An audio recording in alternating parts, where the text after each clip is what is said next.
வணக்கம். வாதியார் எம்ஜிஆர் என்ற நமது யூடியூப் சேனல் மூலமாக நான் உங்கள் வேல்முருகன். 1967 பேரறிஞர் பெருந்தகை அண்ணா அவர்கள் ஆட்சி மாற்றம் ஏற்படுத்தியது போல 1977 புரட்சித் தலைவர் பொன்மனச்செம்மல் எம்ஜிஆர் அவர்கள் ஆட்சி மாற்றம் ஏற்படுத்தியது போல நாங்கள் ஆட்சி மாற்றத்தை ஏற்படுத்துவோம் என்று சொல்லி ஓட்டு கேட்டு வந்த அந்த குரூப்பு இந்த முறை ஒரு அருமையான வேலை பார்த்திருக்கிறாங்க. அனைத்து கிராம அண்ணா மறுமலர்ச்சி திட்டம் என்கின்ற அந்த திட்டத்தில் இருக்கிற அண்ணா என்கின்ற அவருடைய பெயரை நீக்கி இருக்கிறார்கள்.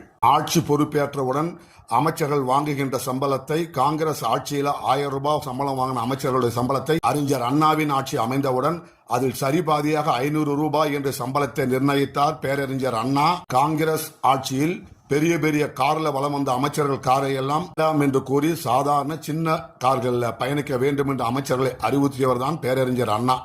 அந்த பேரறிஞர் அண்ணா அவர்களுடைய ஆட்சி போல நடத்துவேன் என்று கூறிவிட்டு வந்து இப்ப இத்தனை லட்சத்துல கார் வாங்க போறோம், இத்தனை ஆயிரத்தை எம்எல்ஏக்களுக்கு அள்ளி வழங்க போகிறோம் என்று தமிழ்நாட்டு மக்களுடைய வரிப்பணத்தை சூறையாடுகின்ற இவர்களுக்கு அண்ணாவின் பெயரை சொல்வதற்கு என்ன அடிப்படை தகுதியோ உரிமையோ இருக்கிறது என்று அண்ணாவின் பால் மாறா பற்று கொண்டவர்கள் கேட்கிறார்கள். அறிஞர் அண்ணாவின் பெயரால் இயக்கம் துவங்கிய புரட்சித் தலைவர் பொன்மனச்செம்மல் எம்ஜிஆருடைய ரத்தத்தின் ரத்தமான உடன்பிறப்புகள் கேட்கிறார்கள். புரட்சித் தலைவி அம்மாவின் போர்ப்படை தளபதிகள் கேட்கிறார்கள். நல்லாட்சி தந்தவர்களுடைய பெயரை இன்னும் பல புதிய திட்டங்களுக்கு வைப்பதுதாங்கள ஒரு நல்ல அரசுக்கு அழகு.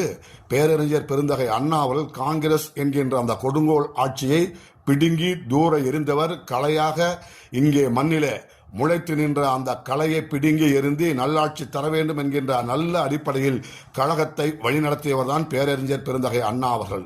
அவருடைய பெயரில் இருக்கிற அந்த திட்டத்தின் பெயரை மாற்ற வேண்டிய அவசியமோ தேவையோ என்ன வந்தது? அவருடைய பெயரை நீக்குகின்ற அளவிற்கு பேரறிஞர் பெருந்தகை அண்ணா அவருடைய ஆட்சி காலத்தில் நடைபெற்ற விரும்பத்தகாத நிகழ்வுகள் என்ன?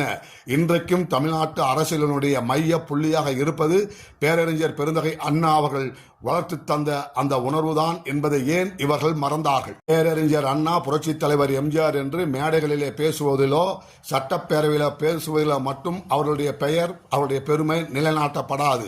அவருடைய பெயர்களை பல நல்ல திட்டங்களுக்கு வைப்பதன் மூலமாகத்தான் மக்களுக்கு அவர்களுடைய பெயர்களும் பெருமைகளும் நீடித்து விளங்கும் என்பதையும் இவர்கள் கவனத்தில் கொள்ள வேண்டும். பேரறிஞர் பெருந்தகை அண்ணா அவருடைய பெயரை நீக்கியது அறமற்ற செயல் என்பதையும் கவனத்தில் கொண்டு உடனடியாக அவருடைய பெயரை சூட்ட வேண்டும். தாய் தமிழ் நாட்டிற்கு தமிழ்நாடு என்று பெயர் சூட்டி மகிழ்ந்த அண்ணாவின் பெயரை நீக்கியதை தமிழ்நாடு மக்கள் சார்பாக வன்மையாக கண்டிக்கிறோம். அறிவுலக ஆசான், தென்னாட்டு காந்தி, இந்நாட்டு இங்கர்சால் என்றெல்லாம் அனைத்து பிரிவினராலும் போற்றப்பட்ட அறிவுலக ஆசான் அண்ணாவுடைய பெயரை அனைத்து கிராம அண்ணா மறுமலர்ச்சி திட்டத்திலிருந்து நீக்கியதற்கு வருத்தம் தெரிவித்து இந்த அரசு மீண்டும் அதே பெயரில் அனைத்து கிராம அண்ணா மறுமலர்ச்சி திட்டம் என்ற பெயரிலே மீண்டும் நடத்தப்பட வேண்டும் என்பதுதான் ஒட்டுமொத்த தாய் தமிழ்நாட்டினுடைய மக்களுடைய வேண்டுகோள் என்பதை எடுத்து கூறி இந்த காணொலியை நிறைவு செய்கின்றோம். நன்றி, வணக்கம்.